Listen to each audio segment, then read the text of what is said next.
Hi guys! Happy Sunday! Talaga namang nakakatakot ang ating araw ngayon dahil nga may bagyo. Pero keep praying lang, o diba, para mawala na yung bagyo. So, sa mga nagtatanong sa akin kung paano nga ba i-convert ang inyong pera or yung binigay sa inyo na sa SPay later, kung paano nyo siya mako-convert into cash. So, sige, gagawin ko na yung video. Ito lang nga, ang i-remind ko lang sa inyo, di ba sabi ko, kabilin-bilinan ko po is kailangan updated po ang inyong Maya business account at ang inyong PayMaya account. So, kasi sabi ko nga po sa inyo, sa Maya business account po, papasok yung inyong pera at pagkatapos nun, Maya business account, tapos isasalin nyo naman po siya sa inyong Maya account. So, kailangan po updated para mapapasukan po ng pera.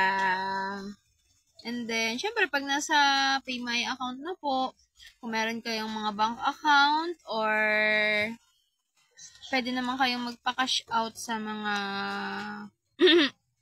pa-cash out.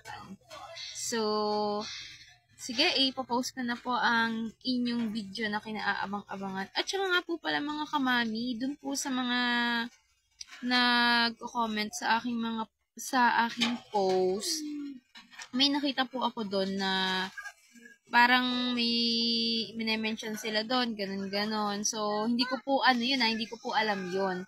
At hindi rin po ako,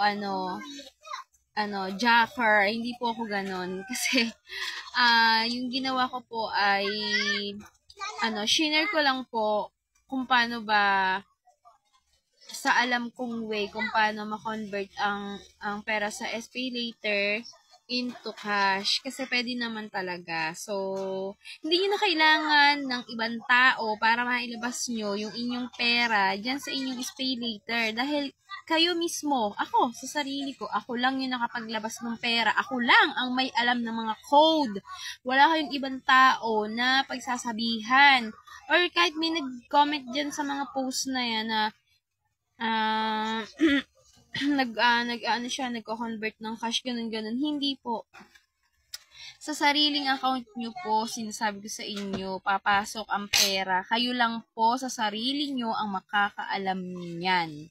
Kasi baka po mamaya ay mahak po ang inyong account, sino pong kaawa? Hindi po ako, kayo po.